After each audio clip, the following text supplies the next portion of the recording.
are lingering over Britain's high streets. The winter weather doesn't help, but fierce competition from out-of-town retail parks and online shopping means we have already seen many shops that have already had to shut down. Some shops that have survived for generations are already retail history. This is Spain's Audiovisual in Bromsgrove.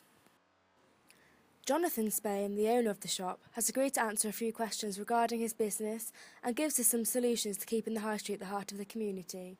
Hi John, thanks for participating in my interview. So how long have you had your business been running for and how long have you been involved in it? Right, no problem Emily. The business has been going for 91 years. My grandfather started it in 1922.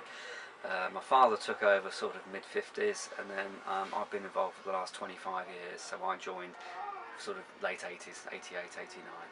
That's great. Is this the only store that you have? It's the only store we have now, yeah. Many years ago, when before the war, we had 6 shops all around Birmingham. But when war broke out, various members of the family decided to come to Bromsgrove, as it was a small village then. And basically, during the war, a lot of the shops closed down. We were left with this one in Bromsgrove.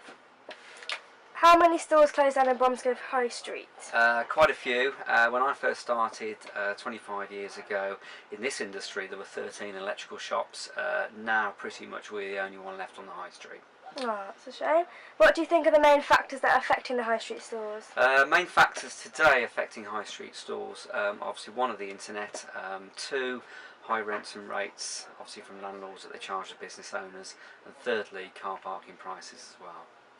So you think that the internet is one of the main competitors there? One of the main competitors with any business, no matter what business you're in, the internet is definitely a competitor, yeah. Have you had to make any changes in the way that you run your business to ensure you continue to make a profit? Yeah, we've made a few since the economic crisis in 2007. What we've done, we have noticed a bit of a downturn in business, selling less items. Obviously, people haven't got the money that they did probably 5-6 years ago to splash out on luxury items such as TVs.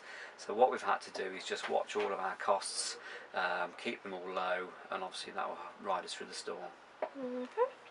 How many staff do you employ? Have you had to cut down on staff at all? 5 full-time, and we have a part-time engineer as well.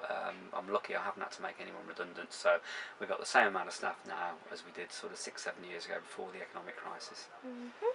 Are you worried that your business may suffer and have to close down at all? There's always that worry in the back of your mind, that people will stop coming into your store and then ultimately you'd have to close down. But I've been doing this a long time and we've got a loyal customer base who will come back time and time again. We're also seeing a lot of new customers come back into store as well. I'm not sure the reason for that. Maybe they've had a bad experience on the internet and want to sort of go back into retail shop fronts. But no, I'm pretty confident we'll be here for the next 90 years, although probably not me personally. Would you like your children to carry out on the family business at all? Yeah, I mean that would always be a possibility. If they came to me and said they wanted to have a career in retail, I would always encourage them. But at the moment my daughter wants to be a vet and my son wants to be a professional footballer, so we'll have to wait and see. Are you optimistic about the future of your business and high street shops, and what do you think could be done to support the high street retailers? I think first of all, I think there'll always be a high street no matter what. Obviously there are more and more coffee shops opening up, but I think there will always be various different shops in the high street. I think the councils need to be aware that they need to sort of sort out parking charges, even if they can make it free parking on a Saturday for instance. That will draw a lot more people back into the high street. Records show that the number of charity shops in Britain has risen by 30% in 5 years. Gambling increases as betting shops replace local businesses, and Britain's 15,000 coffee shops now boast more staff than the British Army. Can anything save our town centres? Back to you in the studio.